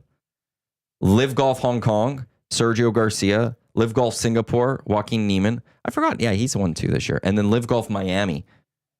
Mark Leishman. April 27th, it's LIV Golf Mexico City. Clausen has to text me because, of course. Yes, LIV tours are named after cities. Bryson did not win this year. He would know. He would know better than anyone else. Yeah, so it's all cities. Oh, there's a new tournament this year on their schedule. LIV Golf Indianapolis. Whew! Big fan of LIV Golf Indianapolis. My gosh. You've got, Waste Management over here. You've got Players Championship over here. But man, LIV Golf Indianapolis. Am I right? I'm right. Yeah, you're always right, though. My goodness. That one would just, Clausen, I don't know how you do it. Here's how much I watched LIV Golf this year, Murray. It was on Fox. I saw it finally, I think, last weekend. I just wanted to see if they still have that stupid score bug up. I saw the stupid score bug and I flipped it off. You flipped it. Yeah. Flip the channel. That's the most I've watched of LIV Golf this year. Oh, unbelievable. What do you do? But live will die a slow, painful death, and life will get back to normal someday. And the players will be better compensated because that's what worked out a bit. I'll give them that. Have been made, yeah. If this was wrestling, it would just end though with a full Survivor Series where it'd be LIV versus PGA winner tours. One tour lives, the other has to fold. Portions of this hour of the EST Hangout, they're brought to you by the High Product Marketing, official merch partner of Edmonton Sports Talk. Promotional products that bring the buzz. Check them out, thehighproductmarketing.com. Brendan the Intern, Rory McCourt, Matt Iwanyk with you here. An hour and a half conversation around golf, which is lovely. Absolutely love that. Reminder, the Ranch Golf and Country Club opening tomorrow, ranchgolf.com to book your tee time.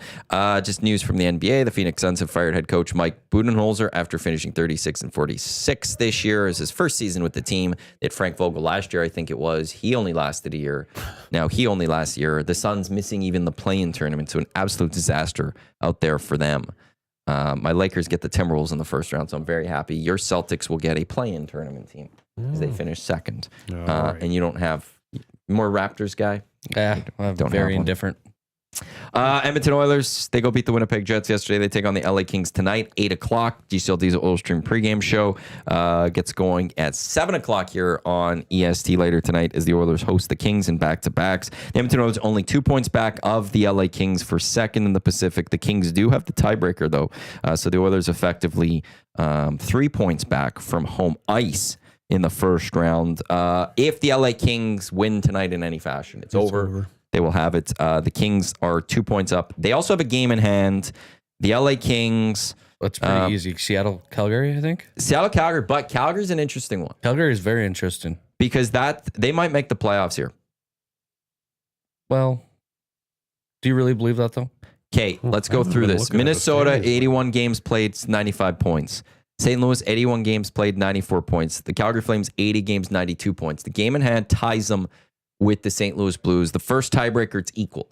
It goes to wins-loss. I think the Blues will have the second tiebreaker. The Calgary Flames, the rest of the season. Golden Knights and Kings. Yeah. Golden Knights have already locked in their spot. There's a good point. It's a great point, Matt. Thank you, Great Brendan. point. Keep going. The Kings, we will see. Yep. Have they locked in their second place spot, or will they need to lock in second place spot? St. Louis Blues to end the season. They have one game left. The Utah Hockey Club at home. So they're in a good spot for that. The Minnesota Wild, one game left this season. The Ducks. So they're in a good spot. But the Blues have lost 3 straight. And the other piece is the tiebreaker, not wins, because I'm looking here. Calgary's only got 39 wins. There's no way in the world they can. No, the catch first either. tiebreakers win regulation wins. Regulation. And wins? if they win their next game, oh yeah, it would be, They'd be tied with St. And so I Louis, think then yeah. the second tiebreaker is regulation overtime wins, which looking at it, it would be the St. Louis Blues. Mm-hmm. So, but the Flames' playoff hopes are still fully there. Yeah, it's interesting. Can the Ducks or the hockey club pull something off? And then could the Flames go out there and beat a Golden Knights team? Who knows what's going to be at? Like I said, maybe they're playing a lower roster at that point. The Golden Knights, what do they have left this season? Flames Canucks, Tuesday, Wednesday, back-to-back on the road.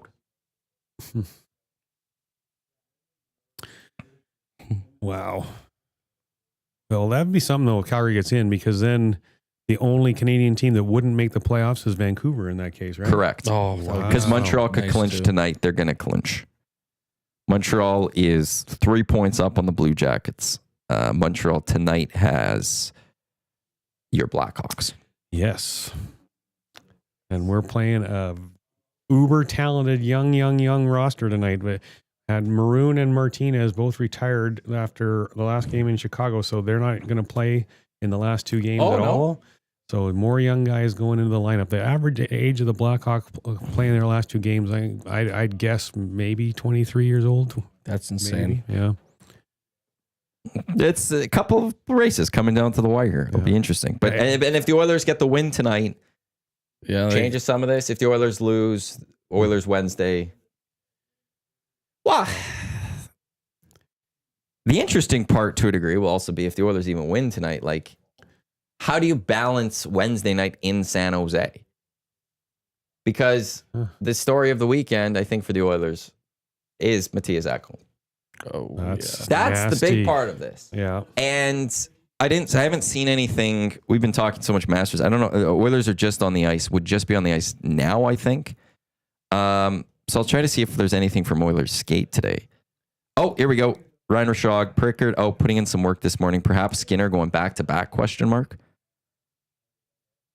you generally don't see. Also, Quinn Hudson looks like he's on the ice Yeah, he'll play tonight. with the won't he? Edmonton Oilers. Recently signed a contract as one of 6 players on the ice for an optional skate.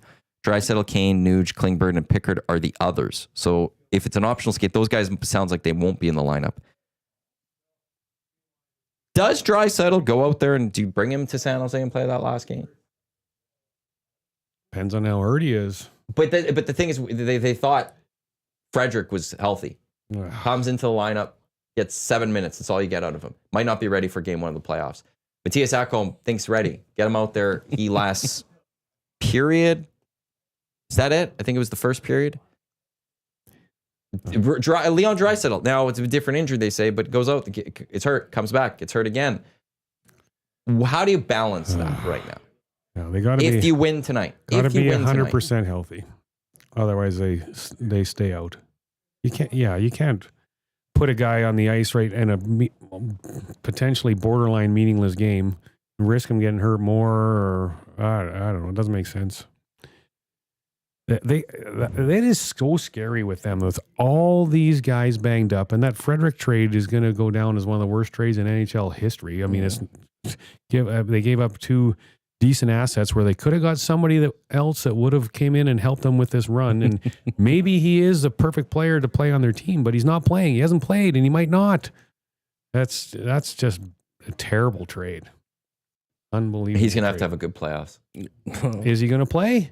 It's a great question, Murray. Yeah. Fantastic question. Jeez. But if he does, like it's going to have to be good playoffs because the trade already looks poor just from the SAP point of view of you traded extra assets for salary retention, which you didn't need. You could have just thrown him on LTI for the whole thing. And it's not even like this is a huge surprise because Chris Johnston of TSN reported it at the trade deadline that he might not be ready until playoffs. So it's not even like, well, there was a setback or whatever.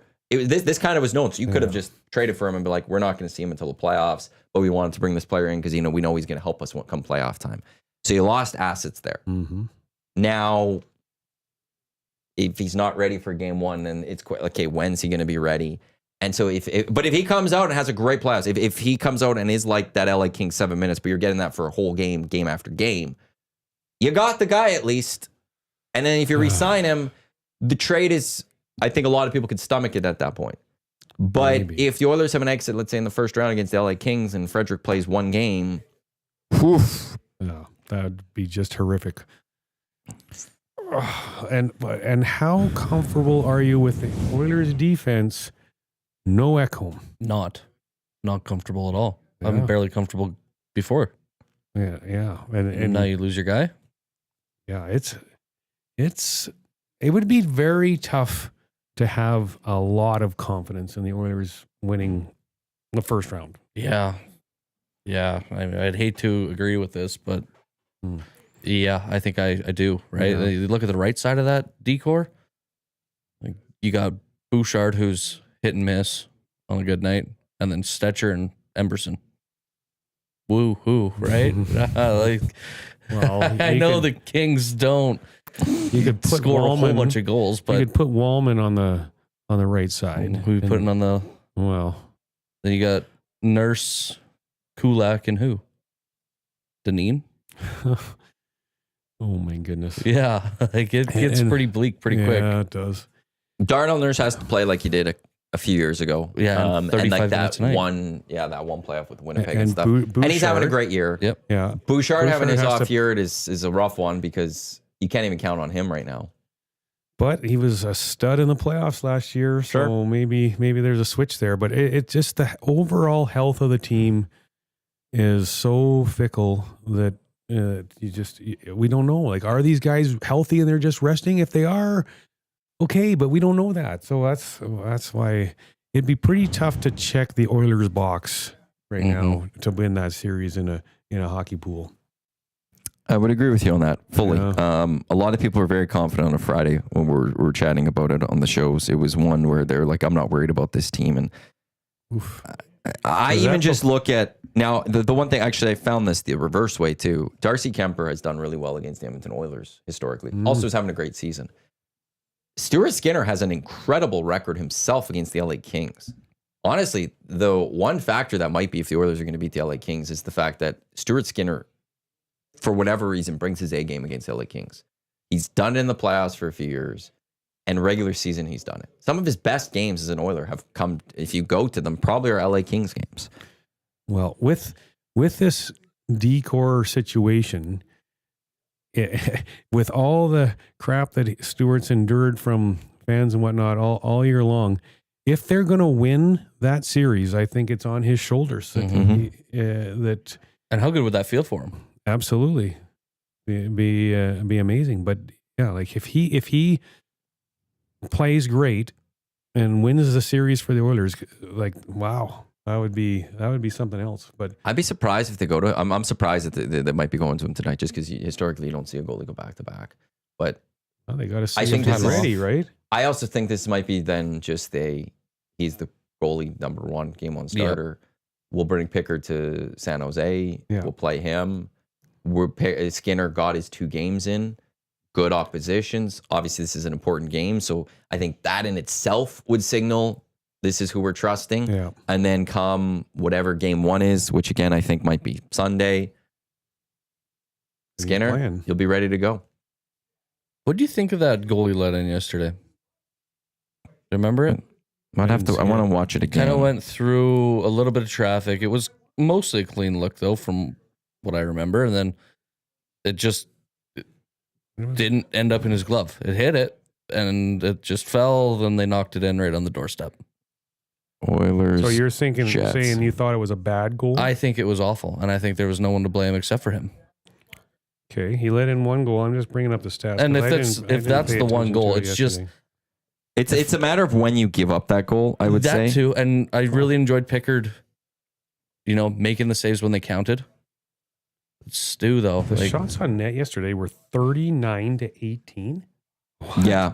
There's a stat at one point where I just got to watch that goal again. It was like since the whatever minute mark shots, and it was like something like 27-8 for the Oilers or something like that. I remember I was like, holy, like just putting this on. Okay, I'm watching this goal right now again. So while you're watching the goal, I'll defend Stu like I always do. 944 save percentage yesterday. Well, I realized in a 4-1 game, the Jets weren't playing a lot of their players because they played the night before. They've clinched the President's Trophy and whatnot. But 944 save percentage out of Stu. You can't go, but he let in one. Goalies let in goals. Yeah, it happens. But I understand where Brendan's coming from of like, it's just like that out of your number one guy is concerning. I guess the thing I will say with him is he's sliding across. So this is the better angle because the first angle you can't really see. He's sliding across, and maybe that's why he couldn't get, like, it's an awkward spot to get with the glove to try to snag it, and that's why he didn't catch it cleanly and it lands in front of him. That would be the one thing I'd maybe I like the devil's advocate, and I like Stu. It's just potential. Watching him move around his crease, and not that I'm a goalie, I know anything about being a goalie. It's just sometimes like, what are we doing, dude? A fish out of water, or your skate's not sharpened? Like I understand where he's coming from with that. Like it's not like he was beat with a wonderful shot over the shoulder. Yeah, game 2, you're now in a 2-2 game, it. and that happens against the Kings, and it's like, this is the series, and you're letting that in. He couldn't handle the puck, and that's why it led to a goal. But at the same time, I just wonder if because he's coming across on that other way, and it's more awkward. That was his first game back? Yeah. First game back, he let in one goal. That's the one. It's a meaningless goal, really. Yeah. You still threw up a what? To me, it looked like he was trying to catch it, and he just didn't catch it, and it fell. Then point blank goal. But I don't know. That's interesting one. Kelvin Skinner is a playoff performer. He'll be fine. I hope so. I like it. Yeah, and now last year he needed a little bit of a reset. I also don't think that's a terrible thing. I'm okay if there's a round where Stuart Skinner needs to sit for a game or two, let Pickard take the net a little bit, and then come back and reset. Yeah, it's almost assuredly going to happen if they go on a long run. Yeah. Again, and it worked last year. It'll potentially work again this year. But yeah. So I'm not seeing anything else right now from practice. So it's an optional skate. But based on those names of who's skating, it seems like Nuge should be a one that if Nuge isn't ready to go, I'd be intrigued by that one. They're saying he's sick. It was illness. Yeah. And that was last Wednesday. Was Ekholm not illness too at one point? It was maintenance day. Maintenance. He was a maintenance day. I know there's been sickness at some point throughout this calendar year, but he was maintenance day in Seattle when it started. Sure. But Nuge, he's sick. Yeah. So if he's sick and he's on the morning skate, he's probably feeling a little better and just went out for the skate to see if he thinks he can go. And if he comes off the skate and says, I think I'm good, then he's going to play. It just seems like a long time for sick. Like you don't see a player out that long usually for illness in the NHL. So, but maybe this is just we don't want him around the team, don't want to get him sick. Yeah, so. for sure. But then you don't want to get a flu bug going around the room a week before playoffs start. If you're puking at all or anything, maybe just need to just get a little weight back on before you get back out there. It's just that one, just with this team and all the injuries around it, and the Fredericks a couple weeks or like a week away and ends up being longer, and all this, it makes me go, is there actually something else? Yeah, there's a lot there hiding behind the curtain now. There's a lot of skepticism around what the Oilers are saying that I'm just, the eyebrow has to go up until I see otherwise. Did I not hear that Evander Kane was going to speak to media today? I didn't hear that. Maybe you did. I thought. Like maybe that is like truthful. Thought on the Nielsen show that Schauger said that. Oh, okay. Were you? Yeah, you were in there. You were I should have been listening, but I might have missed that one. The producer is busy. Okay. I thought you were just. I actually use those interview times as very key moments in my day. That's times I don't need to click anything. I know I have 15 minutes to get some things done, so I don't listen to those as much as I should. Producer's in a busy role on those shows, especially. I didn't hear all of the mandate. Same thing though. Like even if Evander Kane comes back game 1 of the playoffs, when you haven't played for a year, it's going to take you no less than 3 weeks to ramp yourself back up and be able to contribute at the level that you're truly capable of being. So he's not going to do much. He's going to be almost a liability, but you need him to get those games in and to play so he can become what you need him to be. So I don't know. I'm not very optimistic. And selfishly, I'll say this: last year when the Oilers went on their big run, if they would have won the Stanley Cup in the end, I would have been okay.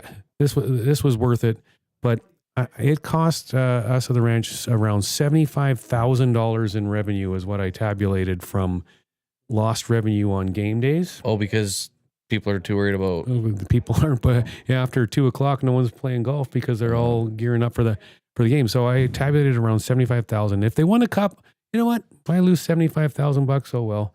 But then they lose. So I'd be okay if this isn't going to be their year. If this isn't going to be their year, I'd be okay if it was a quick one and I didn't have to worry about missing a lot of busy tee sheets on Oiler game days. But not going to be long till we can find out. I'm just thankful the regular season's almost over. Yeah, I'm so happy. Dragon, hey? This was I didn't care. I said it the whole time. They're going to the playoffs. I have to now find the tweet because Hernan's not here. But it was one where, like, when people were panicking in October, I said, Hernan, you can mark this down. When we get to the end of the regular season, the Oilers will be in the playoffs. Book it. Like, it's done. And it was never worried. I was just, whatever. And then the regular season doesn't matter. 82 games don't matter.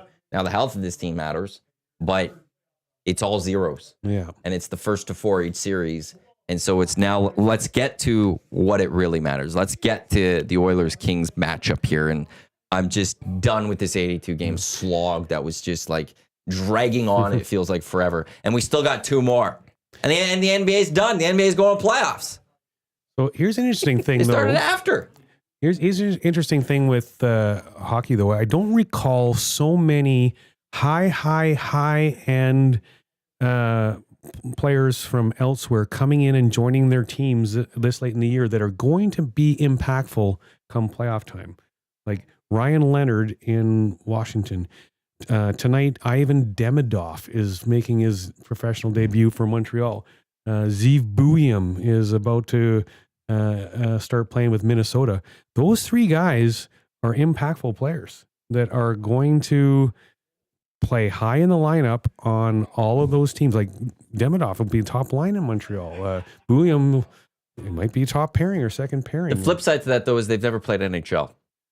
And and you're not even just coming into NHL in a regular season. You're coming in the playoffs. Yeah. It's a different beast. Yeah. And are you ready for that? Or like in this lead up to the playoffs, these last few games, are you ready for this? And if you're the Canadians, do you really want to mess with your lineup fully, like putting him on the top line? He's good. I know, He's but good. You've made the playoffs. Like, should you not? Why mess with the chemistry? Like, this is the one fear I have with trade deadline deals sometimes too. Is if you're going well, why mess with the chemistry of your team in a sense? Yeah, the top end. I mean, there's no guarantees. Yeah, like it's because we'll like see. Evander Kane has got to come back and figure it out. Yeah, but he's played in the NHL before. But he has not played all year. These guys have been playing high level hockey. Fair enough. I mean, just getting beat out in Demidov just got beat out in the KHL playoffs. These other guys just got beat out in the Frozen Four or whatever. We got a guy in Chicago, Sam Rinzel, that defenseman. He's been playing at the University of Minnesota. Frank Saravalli has been saying, like, this guy is unbelievably good. He's going to be an NHL player from day one. He's never going to play a game in the AHL. And he's just been toning up. He's come in for the Blackhawks. Go look at his ice time last night against the Jets. 25 minutes. He played it like his 7th game of his career, and he's already getting 25 minutes a night. He's really good. So these guys coming in like Zeev Buium, man, he's probably pretty similar to Rinzel and where he is as a prospect. So like, and Demidov, they're saying was the number 1 player in the world that wasn't playing in the NHL. These guys can make a big impact. And Ryan Leonard too. He's playing on the top line in Washington. They're going to be impactful. Some of these guys coming in are maybe not tilting a series one way or the other, but man, they'll have an impact. And for young defensemen to come in and eat some minutes is much more impressive to me. Like, the game is so fast and it's so skilled that these young kids, like, that's almost tailored to them. Demidov, like, the ice is a concern, the chemistry is a concern, sure, but like, skill doesn't leave. The guy still knows how to skate like the wind and stick handle through anybody, right? You can do that in the KHL, you can do that in the NHL. Obviously, the competition gets a little bit stiffer, but you know, it should kind of translate, I guess, for a defenseman to come in at, you know, early 20s and eat 20 minutes and control a game back there is mind-blowing. Well, you look at the impact that Brock Faber had on Minnesota. And it was almost immediate. So that's what the level, like now they got Zeev Bouillon. Like, that defense in Minnesota, adding Zeev Bouillon to what they already have there, like, they might not be an easy out to whoever's getting them in the first round of the playoffs. Hudson will make his NHL debut tonight according to Jack Michaels. Good for him. He will be in. He lit it up in college. I'm really fascinated to see how he does, because he's got some offense to the game. And credit to the Oilers, because we've talked about it, or at least I've been talking about it all year. They have nothing in the system for prospects and all that. They've signed some really solid European players that for next year, and they signed him. They're stocking their prospects and younger players in a very different way. But it can work. Yeah. Who needs second rounders? Trade them for nothing. Well, they just did for Frederick. Exactly. And a third rounder. We're almost up here on the EST Hangout, presented by Sentinel Storage. Canada Storage experts, more than 2 decades helping Canadians through life's transitions. Canadian storage provider by Canadian Sentinel.ca. Again, Oilers, Kings later tonight, 8 o'clock. That is an Amazon Prime game tonight. Oh. Heads up to people. You're not getting it on Sportsnet. You got to have Amazon Prime to watch this one. It's been a while since the Oilers were on Prime, but it is a Prime game tonight. It's a doubleheader on Prime. GCLT's Oil Stream pregame show with Tommy. He'll get you set for the game. 7 o'clock right here on Edmonton Sports Talk. We've got Lock Shop coming up next. We've got Oil Stream at noon. EST afternoons. Myself, Gager. We'll talk Oilers. We'll talk Masters. We'll talk F1. And then 3 to 6, this is the Reed Wilkins Show with Jay Milne. Thank you to you and Lieutenant Eric for pinch hitting late for us. Murray, thank you for sharing your experience with us. Yeah, honestly, glad that you had a great time. Thank you. Glad you got to experience this Masters. And you do look good in the Masters colors uniform. That looks sharp on you. Appreciate it. Yeah, trip of a lifetime. I'll absolutely never forget it. Just so grateful for the opportunity that I had. Thank you to everyone for tuning into the EST Hangout, presented by Sentinel Storage and your clear choice for Edmonton Sports, Edmonton Sports Talk. As I said, Lock Shop coming up in a few minutes. On behalf of Brendan, Eric, Murray, I'm Matt. Have a good rest of your day. I will talk with you on EST afternoons at 1 o'clock. Look at this. Let's go. There you go, right in front of the camera. First-time guest, long-time listener, fan of the original draft commissioner. Welcome to the EST Hangout, presented by White Claw Hard Seltzer. The difference is clear. Matt Iwanyk, Tom Zola with here, joining us today.